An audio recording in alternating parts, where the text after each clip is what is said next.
kabar nih kalian? Semoga sehat selalu ya. Jangan lupa mengikuti protokol kesehatan dari pemerintah dan stay at home aja.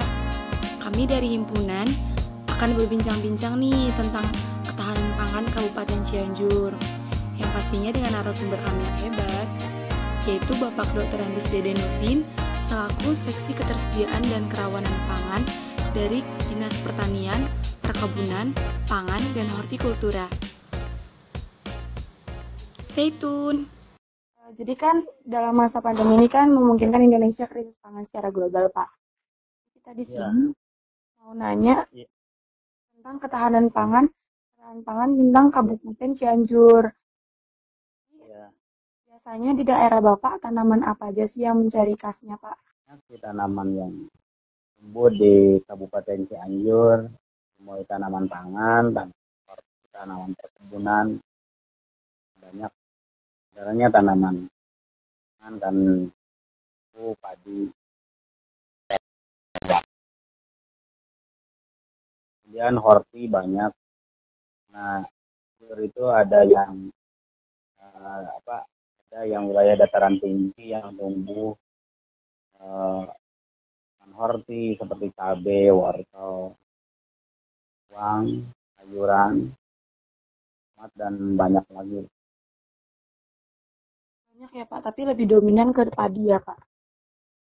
Padi ya, kenalnya memang padi, tapi untuk horti juga, kalau tahu itu kan ada daerah puncak, itu puncak panas, itu daerah yang tinggi, itu ada hamparan kebun teh. Oh, jadi ini Pak, masa sekarang ini kan lagi yang kemarin susah keluar, adanya PSBB, karena sekarang ada yang kayak gitu, ada nggak sih Pak ngalamin kekeringan atau bahkan sampai pengurangan jumlah hasil panen gitu Pak? Panen itu kalau PSBB itu tidak pengaruh terhadap produk pertanian kita, karena kan ini tetap aja bekerja di sawah, di ladang, di kebun. Jadi untuk produksi itu tidak ada ada dampaknya yang signifikan lah, karena petani tetap bekerja di sawah dan di ladang. Sekarang daerah Bapak ada gimana keadaan pangannya gitu Pak? Kerawanan pangan atau gimana Pak? Untuk ketersediaan, terutama yang diproduksi di daerah Cianjur itu mengalami surplus, kan kita bisa mengirim keluar, menyuplai keluar. Nah, yang jadi kendala sekarang itu produksi banyak, tapi pemasaran sulit. Jadi pemasaran sayuran, terutama cabai keriting itu kan biasa dikonsumsi atau oleh rumah makan yang ada di Jabodebek, yang ada di Jakarta, Tangerang, Bekasi. Nah, karena banyak yang tutup dampak dari COVID ini, ya otomatis mungkin pemasarannya tidak masuk. Ya, ini diserap oleh kebutuhan lokal. Dan lokal pun itu kan terbatas. Itu aja yang menjadi hambatannya di pemasarannya. Walaupun memang udah itu dengan penjualan online. Itu kan sifatnya terbatas juga. Pasar kita itu kebanyakan di luar, pasarnya yaitu di Jakarta. Oh, jadi kan kendalanya di pemasaran berarti ya Pak? Ada nggak sih Pak, ya ada yang rusak saat penyimpanan gitu Pak? Jadi kan nggak dipasarkan langsung. Ada nggak hasil taninya tuh yang rusak pada saat disimpan Pak? Itu makanya jelas itu banyak, karena kan namanya khususnya sayuran ini, khususnya yang sayuran horti, tanaman horti itu kan rentan sekali oleh pembusukan. Disimpan lama, sulit dijual, ya otomatis ini beresiko, kan jelas merugikan ini sebagai produk. Tapi kemarin ini memang ini kan ada komoditas bunga ya. Kan pas saat itu saat COVID kan tidak bisa dijual sama sekali. Nah, itu bunga kan. Saya juga lihat katanya di berita itu bunga krisannya nggak bisa dipasarkan. Iya, bunga krisannya bisa dipasarkan. Ya, pihak dinas berinisiatif untuk menyumbang. Nyumbangnya ya dengan cara membeli, dengan cara membeli per orang, sama bagi ASN ya per orang diharuskan bahkan untuk membeli pada saat itu menghadapi bulan Lebaran. Oh, berarti jadi masyarakat gitu ya Pak yang ini yang bantuin Iya, petani. iya, masyarakat dan terutama untuk ini lebih ditekankan oleh pegawai dinas pertanian dan pegawai Pemda pada umumnya. Masuk Pak Bupati juga membeli. Oh, berarti saling membantu juga ya Pak. Di daerah Cianjur sendiri Pak ada nggak itu masyarakat yang udah kekurangan pangan terus cara ngatasinnya itu gimana Pak? Adakah bantuan dari Dinas Pertanian, Perkebunan dan Hortikultura atau gimana? Pada saat pandemi kemarin, ya ini saya kemarin memang ada yang terlewat bahwa saya itu telah melakukan bantuan berupa bako itu dari cadangan pangan pemerintah daerah. Itu bekerja sama dengan dinas sosial dari pertanian kita menyumbang atau mengeluarkan beras banyak 65 ton untuk dipakai banyak 60.500 paket itu. Paketnya kita mainnya 10 kilo. Kemudian untuk bulan kemarin pada saat puasa juga ke 32 kecamatan kita menyumbangkan untuk dapur umum, beras untuk dapur umum sama untuk buka puasa. Dan untuk sahurnya itu sebanyak 18 untuk sahur ya, sahur itu makan subuh. Makan subuhnya kebetulan yang BB itu ada 18 kecamatan. Jadi kan Cianjur semuanya 32 kecamatan. Nah, yang tahap pertama untuk buka puasa itu 22 kecamatan. Sedangkan untuk sahurnya Untuk sahurnya gimana Pak? langsung oleh BB, yaitu di daerah-daerah protokol yang sebagai jalur lintasan itu ada 18 kecamatan. Itu ditambah makan sahurnya. Untuk caranya untuk bagiin bantuan ke setiap masyarakat ini, Bapak sistemnya turun ke lapangan atau gimana Pak? Kita punya personil di lapangan, kita bekerja sama dengan UPTD, Pelaksana Teknis Dinas Pelayanan Pertanian bekerja sama dengan pihak kecamatan untuk menyalurkan beras bantu para penyuluh yang ada di masing-masing terdampak. Berarti udah ada sistem yang untuk ngapain di Iya, lapangan ya Pak? udah itu namanya investigasi itu jadi mengecek kata kebenaran apakah betul terdampak atau tidak. Ada tim investigasi sebelum pelaksanaan bantuan tersebut. Keadaan pertanian sekarang gimana Pak? Semakin membaik atau masih sulit untuk dipasarkan? Sekarang kan udah ada pelonggaran ya PSBB terutama di Jakarta. Apalagi kan pangan berasa sebenarnya tidak ada masalah, cuma yang horti yang kemarin itu yang bermasalah. Untuk komoditas pangan khususnya pangan pokok itu berat nggak ada masalah. Soalnya kan untuk transportasinya kan kita diprioritas. Sekarang memang udah mulai ada pelonggaran ya otomatis. Masalah juga udah sedikit udah. Itu udah lebih baik dari yang kemarin ya Pak untuk Ya jelas ini.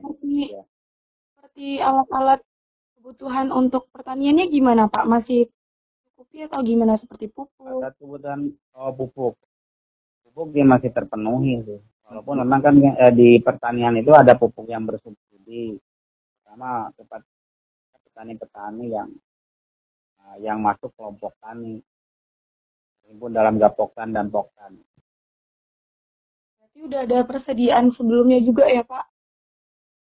Ya, hanya kan bantuan khususnya bantuan dari pemerintah itu terutama untuk karena prasarana itu walaupun memang ada sedikit pengurangan atau refocusing anggaran itu sedikit banyak agak ada pengaruhnya.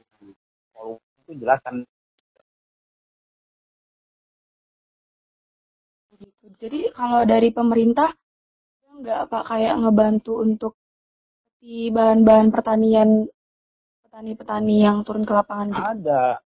Ada itu kan ada subsidi itu dari bibit, ini pupuk juga ada. Itu dari kementerian pusat, dari provinsi juga dari kabupaten. Oh, berarti ada juga ya Pak. Jadi kan daerah Bapak termasuk masih masih ketahanan pangan itu masih stabil ya Pak. Ya kan Iya masih aman, relatif aman gitu kita.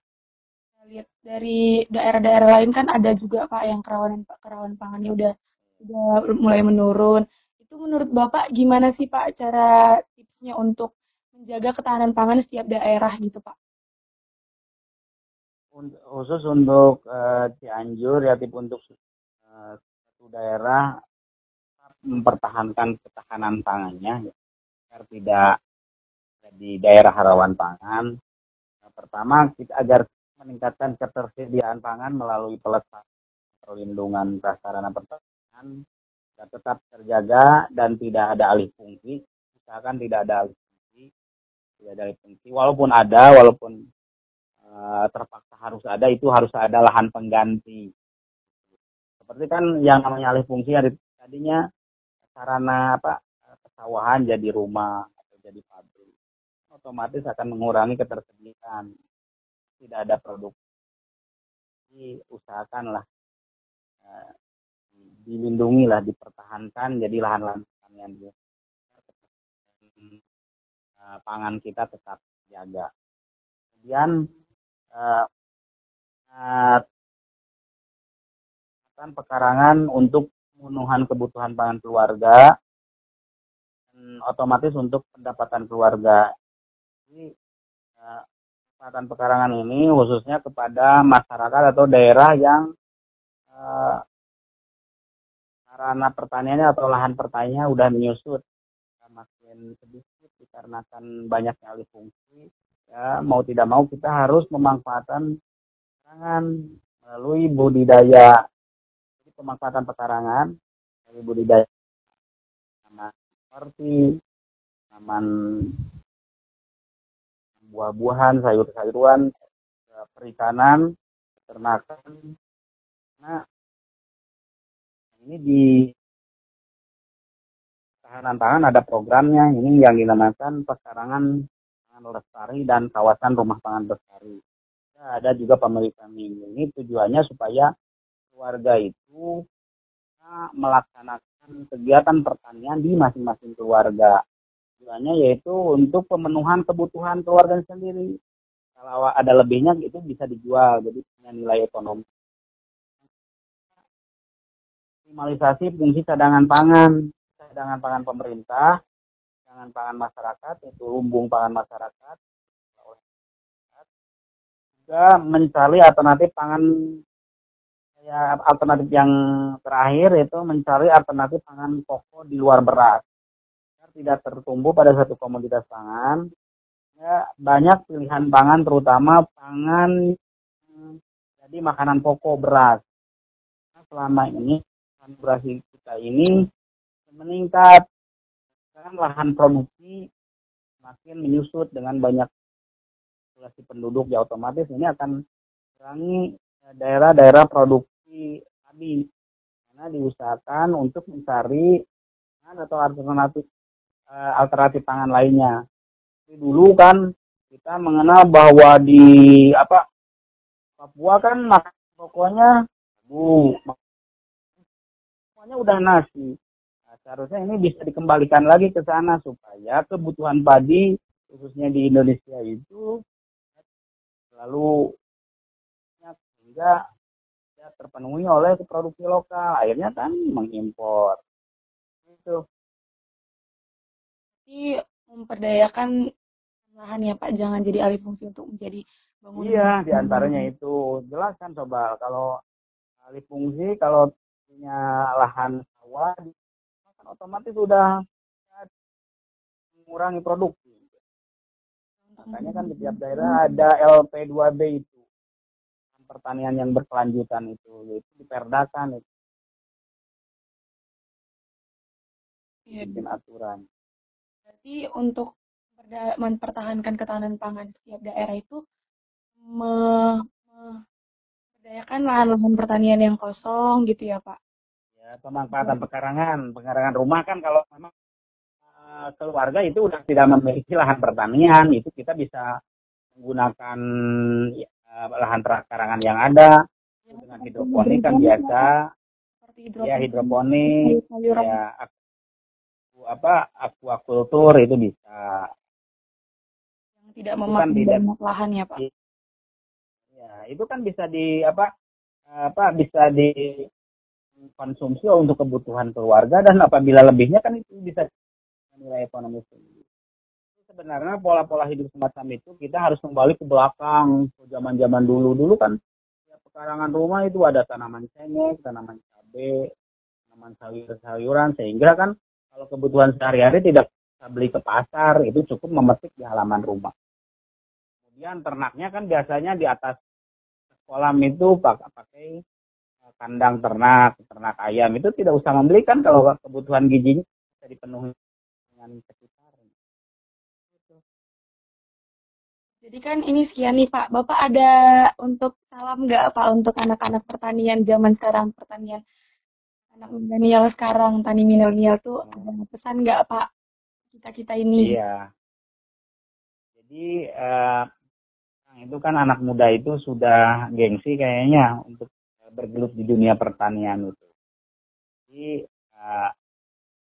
generasi saya berharap kita mulai tangan lah untuk masuk ke dunia pertanian, karena pertanian itu tidak memalukan, tidak gengsi. Bahkan ini kan punya duta milenial kan, petani milenial semacam Sandi itu kan patut diikuti oleh anak-anak muda lain. Sekarang itu generasi untuk pertanian itu udah sangat berkurang, mereka tidak tertarik lagi. Yakinkan bahwa pertanian itu bisa menjanjikan untuk masa depan. Ya. Terima kasih banyak Pak untuk masukan dari Bapak untuk anak-anak pertanian zaman sekarang. Semoga kita bisa membangun pertanian berikutnya lebih bagus dari yang sekarang Pak. Sekian episode podcast kali ini. Semoga bermanfaat ya untuk para pendengar. Terima kasih sudah mau mendengarkan. Dan kami tutup. Selamat bertemu di episode selanjutnya.